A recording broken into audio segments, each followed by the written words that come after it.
What if the most dangerous moment in this entire conflict is not the missiles flying across cities or the explosions dominating headlines, but the exact second when American ground troops step onto Iranian soil? Because that single move could trigger consequences no nation can control. Because the moment boots hit the ground, this war stops being a controlled operation and turns into a deep, unpredictable conflict, where escalation becomes automatic, decisions become irreversible, and every move begins pulling both sides deeper into a situation with no clear exit. Iran understands this reality better than most analysts and leaders, which is exactly why instead of showing fear, it is openly daring the United States to send ground troops. Because this is not emotion, it is long-term strategic calculation.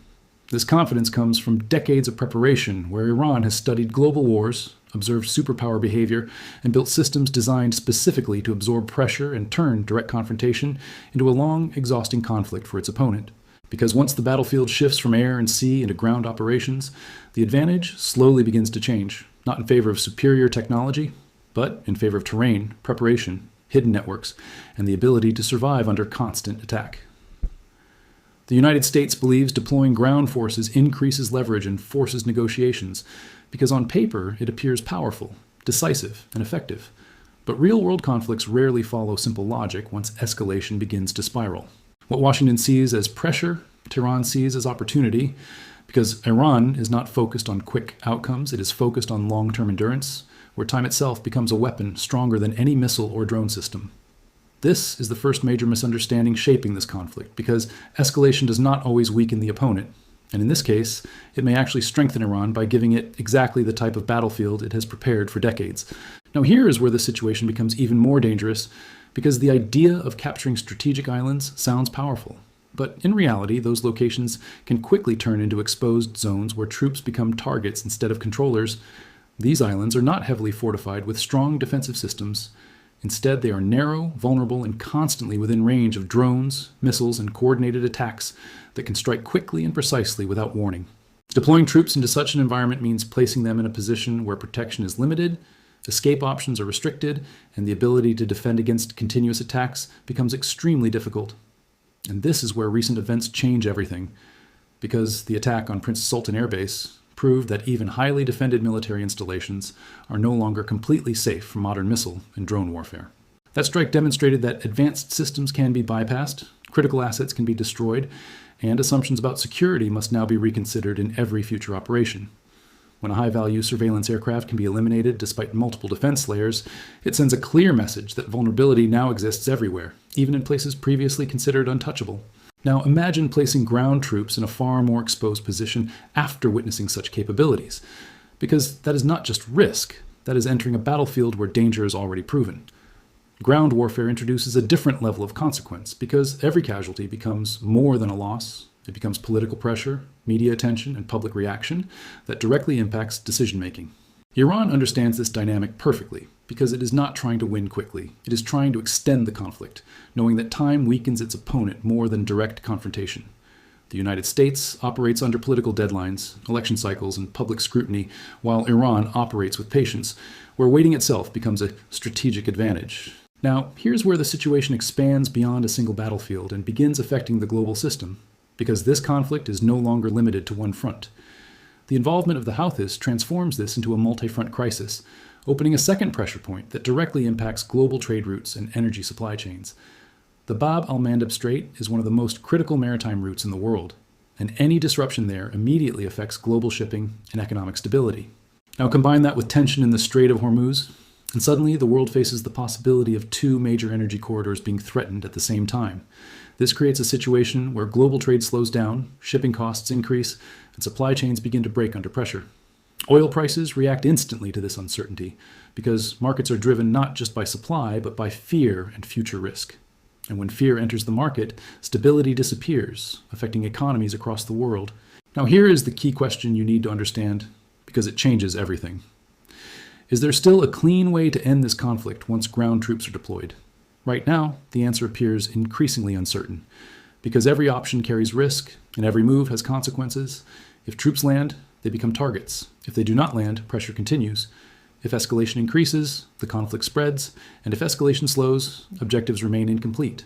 This creates a strategic trap where no decision leads to a perfect outcome. And that is exactly where Iran wants the situation to be. Because in a trap, time favors the defender. Now look at the bigger picture.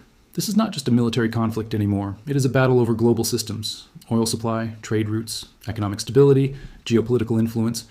And once these systems are disrupted, the effects spread worldwide. The most dangerous part is that both sides may believe they are still in control. But in reality, control in war is often temporary. Because one wrong move can change everything. One strike can trigger retaliation, one deployment can trigger escalation, and one mistake can trigger a larger war. That is why this moment is critical, because the next decision determines everything, not just for this conflict, but for global stability. Because once escalation reaches a certain point, it becomes impossible to reverse. That is the reality many are ignoring. But it is becoming clearer with each passing day. The forces are building, the tension is rising, the risks are increasing, and the window for a clean solution is closing. Fast. Now here is the deeper layer most people miss. This war is not just about winning. It is about who can last longer, who can absorb more pressure, who can survive the longest. And in that type of conflict, patience becomes power. That is why Iran is confident, because it is prepared for a long war, while the United States is structured for faster outcomes. And that difference changes everything. Now the final question becomes unavoidable. Is this pressure going to break Iran, or is this the moment the United States walks into a long-term strategic trap? Because history has shown something very clearly. Starting a war is easy, ending it is not. And this conflict is already moving toward escalation, not resolution. The signals are clear, the risks are visible, the consequences are growing. And the decisions ahead will define what happens next, not just regionally, but globally. Because this conflict touches everything: energy, trade, markets, politics, stability. And once those systems are affected, the impact spreads everywhere. That is why this moment matters more than it seems. Because it is not just another step. It is a turning point, a tipping point, a moment that decides the direction of the conflict. And once that direction is set, it becomes very difficult to change. That is the risk no one can ignore. But many still underestimate. And that is what makes this situation so dangerous. Because underestimation leads to miscalculation. And miscalculation leads to escalation. And escalation leads to consequences no one planned for.